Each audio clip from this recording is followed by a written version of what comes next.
The Mystery of BELICENA VILLCA. Fourth Book. Quest for Uncle Kurt. Chapter 26. The environs of the wall had been cleaned from rocks, so they had to crawl themselves 50 meters. Just remaining 5 minutes to the one von Grossen, the 3 officers SS, and 3 lepers, were stuck on the ground at 20 meters from the main door. The rest 4 monks were in charge to eliminate the watchmen, displayed in adequate positions for such finality. Their action was very fast and watchmen saw nothing. When the lepers emerged from the ground with the velocity of the cobra, they bowed down on a knee, and threw 4 arrows. 4 arrows in the night, 4 accurate targets. It had been said that such sacred arrows searched the heart of the worshippers of the Lord of Shambhala. Von Grossen and his group ran then towards the door, joining the 2 archers. The other 2 were marching separately to liquidate the sentinels of the extreme towers of the wall, those which were over the waters of the lake. All tightened against the wall, while Clester and Hans were holding at hinges and locks the 4 demolition petards. The main entrance of the village was guarded by an enormous gate of unique blade, constructed with assembled tables and fittings that covered the apertures completely. It was a really strong fence that would have resisted more than 1 charge of battering ram, but undoubtedly ineffective in the modern war, before the artillery or the bombs that we put. Clester looked the hour, 2 minutes after to the 1. Then, he gave the ignition to the detonator retarded in 2 minutes and he put against the wall, next to von Grossen. Psychologically, 2 minutes can endure an instant or an eternity, especially if exists the possibility that one could die after it. The Germans, to avoid thinking in all what wasn't the combat, were checking that the machine pistols be unlocked from the switch safety, to control by umpteenth time that the loaders would come easily to the hand, from the canvas cartridge, and to ensure that the stored hand grenades would slide without problems from the belt and the mouth of the boots. Therefore, for the Germans, 2 minutes were closer to the instant than to the eternity. The Kalikas, instead, remained absolutely immovable, with their minds focused in the infinite unity of the Klua. For them, who had been despoiled from the awareness of the duration, the 2 minutes were similar to the eternity. But, all of them ran likewise when the bombs exploded. And, literally speaking, they were tired of killing. The charges, distributed with singular expertise, pulled out the gate completely and destroyed it, spreading the pieces at tens of meters around. The smoke of the entrance had not been dissipated yet, and von Grossen and Heinz were already planted in front of the only 2 gates of the barracks. Inside reigned a great confusion, and only a few reacted to take a weapon and try to escape. But such reaction occurred very late as to save their lives. Clester and Heinz were running since 1 minute before around the barracks throwing the grenades trough the holes. At the 5th grenade, simultaneously, both rooms started to crumble. Desperated, those who result miraculously unscathed were striving to gain the doors and leave, to fall dejected over the corpses of their predecessors, fulminated by the inclement bursts of the Smyzers. No one escaped from such mortal trap. As no more guards appeared through the doors, von Grossen gave an order, and 2 Kalikas penetrated in the ruins to kill off the wounded and survivors with accurate stabs. The Standartenführer consulted the wristwatch of luminescent needles. The 1 and 8 minutes. In just 8 minutes, and without giving them a chance to shoot, the 3 officers SS exterminated the Duskard garrison. From the main entrance, until the White Town Square, where the monastery was elevated, was a broad avenue of 300 meters long, whereby von Grossen had planned the next advance. Except for the 2 lepers, who remained outside, and whose mission consisted to go up to the towers, to the Kalikas was entrusted to clear the way of the Germans. With that purpose, once the gate exploded, 3 of them went directly there brandishing their scimitars and, with notable mastery, they beheaded all the Duskers, who passed on their way. They had divided the way, and each one came and went some 100 meters, thrusting right and left broadswords. The first who died were, of course, the inhabitants of the houses with facade at the avenue, and that committed the irreparable mistake to go outside to hear the explosions. Old men, women, children, the Colica scimitar not forgave to anyone. After the 1 and 10 minutes, when the 2 lepers, who were returning to kill off the wounded of the garrison joined them, the bodies of tens of complete families were lifeless in the vicinity of their abodes. But, at that height of the facts, after the explosion of the bombs, the grenades, and the rattle of the machine pistols, the chaos was owner of the Duskat village. In the midst of the infernal clamor, a multitude of disconcerted people converged on that carriageway, some of them with the objective to reach the walls, and others to the monastery. And even if many came armed, with dirks and sabers, and offered a fugacious resistance against the Colica monks, they finished relentlessly their miserable lives. When the 4 officers SS marched on the run towards the monastery, the avenue had become in a river of blood. But, the path was effectively clear. They only fired a few bursts instead, over the crowd that flowed through the lateral lanes. Behind them advanced the Colicas, fulfilling admirably their function to assure the movability of the Germans. At the 1 and 10 minutes, while the Germans were marching through the avenue, returned the 2 archers lepers, from the exterior, and went up by a stair made of stone upwards of the towers that guarded the destroyed entrance gate. There they separated. One would take the passage by the left, and the other by the right, passages that connected all the towers amongst them, and that consisted in narrow flying platforms, distributed peripherally, in the inner side of the wall. In each tower existed a primitive stove, that now resulted useless to heat the definitely cold bodies of the guards. The Colicas, from the first towers, were observing the conglomerate of houses that was extended compact on a fringe of 300 meters wide, parallel to the wall. Utilizing the different towers was possible to dominate each detail, street, lane, house or temple, of the Duskat village. They had passed the previous day fabricating the flaming arrows. It was not difficult. Was enough to roll up, in the head of the common arrows, a wool yarn impregnated in a mixture of fuel oil and sugar. They had 100 arrows of such, because, according to von Grossen, was not required more. The important, explained the Standartenführer, was not the amount of arrows, but the quality of the selected targets, and the grade of accuracy of the shots.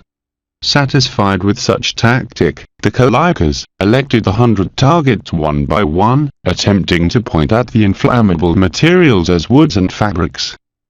The doors, windows, awnings, curtains, food sacks, the fodder, and the looms armed beneath white corridors, started to take different categories of combustion little by little. In some sites, the flames soon overpassed the height of the houses, and the sparks invaded the environs. The fire was propagated relentlessly and the fire became general.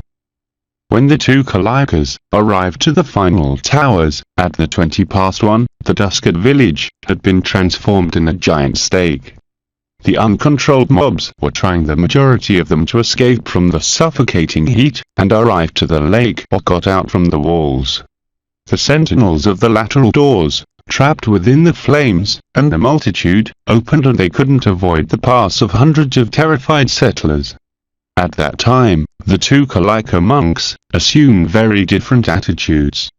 The one who was in the tower of the extreme right went down with a rope from the wall, and walked resolutely towards the place where the horses were hidden, demolishing unceremoniously, with mortal strikes of the scimitar, the disconcerted Duskas that he found on his way. The one of the left tower prepared the rope to descend to the exterior, but then he went down through the stone stair towards in the interior, and, converted in a whirlwind of deadly lunges, he cleaned from enemies the environs of such site. Was expecting the arrival of von Grossen's squadron, which had to be already there.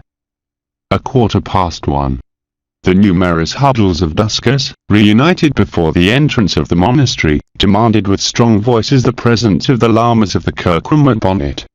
Ignoring the clamor of their brothers, the monks had entrenched and were, probably, praying to Regent Jalpo, and the gods of the wide fraternity.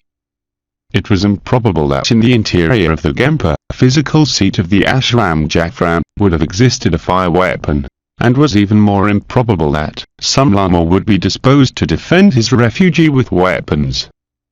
The fast apparition of von Grossen, and the officer's SS, was surprising and caused the panic of the settlers. 2 grenades fell amongst them, and they completed such scene without name. The explosions, in middle of the multitude, mutilated the nearer bodies, and projected dozens of shards in every direction, teeth of metal avid to bite, and hurt the flesh, beasts blinded and winged that killed randomly.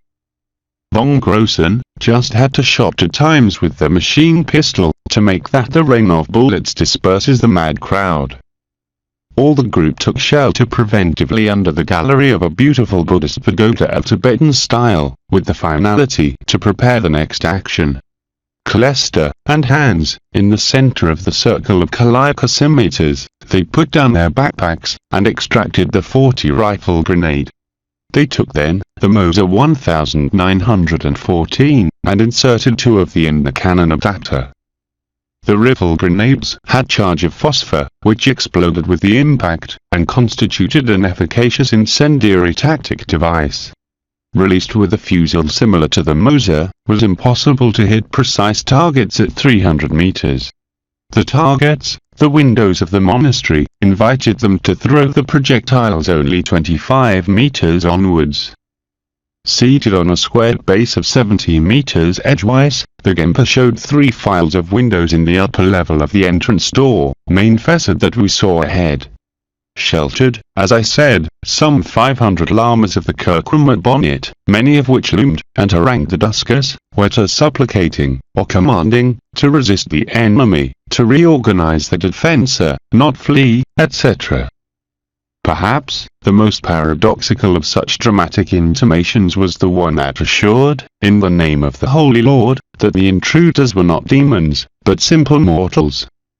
Existed also a great rear door, which guided to the wide aisle, and 2 small doors on both sides of the edifice, all of them remained locked from inside. The roofs, covered with brown tiles, were inclined in gently hyperbolic sloping, and there was a central courtyard, surrounded by galleries and fine columns. In those moments, the lamas warned the fire that consumed the village and exhorted the people to fight it, employing the water of the ponds and inner channels, which could be flooded in just minutes, opening some floodgates that contained the pressure of the lake. It must be admitted that some Duskers conserved the calm in those tragic moments, and ran to comply the orders that the lamas not dared to realize by themselves, and were others who tried vainly to turn off the veracity of the fire. But, one thing is to stop an occasional fire, produced by accident in such or such place, and other very different to face 100 focuses deliberately fired. The fire became uncontainable in some neighborhoods, and their dwellers fled frightened, some of them to the exterior, and others towards the Lama's monastery. Insensitive for the riddled corpses, who soaked the zone, mobs coming from different directions converged every moment to request the divine succor of their gods, while the Lamas were threatening them to fight immediately, against the fire, and against the invisible, but lethal, enemies. However, even though the lament and the howls of the desperates were deafening, about the background noise that produced the crackle of the things breaking, the sound of the fire weapons was not heard anymore. Encouraged by such silence, the lamas screamed now, prayers and mantrams from almost every window. 1 and 16 minutes. The squadron of von Grossen appeared impromptu from the shadows of the pagoda, and marched in closed order in pairs for some meters. 1 instant later, Callista and Hans were shooting the first 2 incendiary grenades towards 2 windows of the second floor. One of them impacted on the chest of the Lama, who was vociferating circumstantially his speech, and made him disappear under a blinding light. Another penetrated cleanly through the contiguous aperture and exploded in the interior of the Gempa. And through both windows, after the explosion, was seen how the fire seared everything. But, the SS didn't look back to evaluate the effect of their attack. After the first 2, they continued throwing grenades against the widows at the rate of 10 per front, until complete the 40. Kolester ran by the right, followed by von Grossen, and the two Kalikas, stopping at stretches to reload the grenade and shoot. Hans did it by the left, protected by Heinz, and three Kalikas, shooting in similar manner. No one counted with the possibility that the monastery would have possessed its own body of guard, which passed, unwarned, to the Gurkha observer. However, such was insignificant in number, although its members had a good training in the employment of the saber. There, they suffered the first and unique casualty, when a surprising slash ended with the life of a Loper of the group of von Grossen. The guards, 2 or 3 on each door, remained out and they tried, displaying some courage, to avoid that the monastery be attacked. Of course, they didn't have the dexterity, nor the necessary knowledge to rifle with the Kalikas, and, when they were not eliminated by their scimitars, they fell perforated by the German bullets. In a few seconds the Lama's monasteries was then, likewise grasped of the flames. As involuntary guests of an infernal stove, as if the ray of Indraw would have fallen effectively over the Pacific ashram Jaffran, the major part of the hypocrite saints Lamas found a horrible death in those first minutes of the attack. A death accompanied by a shivery concert of sorrowful howls. At the 2 minutes, both squads were reunited in the posterior door of the monastery, the one that pointed at the White Isle, and the temple of Rigenji Ipo. The clock signalized the 1 and 18 minutes, and through the beach, was coming at slow pace our third group, was the gang composed by the Gurkha, the Loper, Eskadfil, and me. Suddenly, the door was opened and some Lamas pretended to go outside. They were coughing and crying for the smoke, and their simple Asian countenances represented the image of the terror. Von Grossen strafed them without mercy and bellowed. To the other gates.